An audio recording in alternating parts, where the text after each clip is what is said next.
আমরা বিএনপিরা যদি ক্ষমতা যেতে পারি, তাহলে আমাদের 1 নম্বর কাজ থাকবে এই দেশে কোনো চাঁদাবাজ রাখবো না।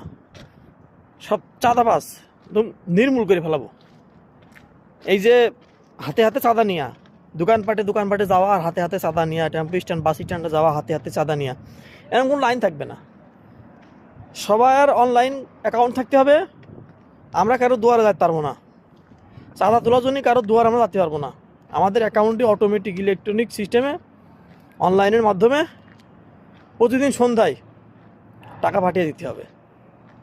বুঝতে পেরেছেন? ওই মানুষের দোকানে দোকানে যাওয়া আর হাতে হাতে ওই টাকা নেওয়া, অনেকেটা দেখবে, ভিডিও করবে, ওইটা আবার সাংবাদিকরা প্রচার করবে, ওর মধ্যে আমরা নেই। অ্যাকাউন্ট থাকবে, আমাদের অ্যাকাউন্টে আপনারা প্রতিদিন সন্ধ্যায় আপনার যে ধার্যকৃত চাঁদা সেটা আপনারা পাঠিয়ে দেবেন। বুঝতে পেরেছেন? চাঁদা একবার বন্ধ হয়ে যাবে তা না, চাঁদা ঠিকই চলবে, শুধু তার চাঁদা তোলার সিস্টেমটা পরিবর্তন হবে আর চাঁদার পরিমাণটা একটু বাড়বে, এই আর কি। সব ভালো থাকবেন, সুস্থ থাকবেন। আল্লাহ হাফেজ। জয় বাংলা, জয় বঙ্গবন্ধু।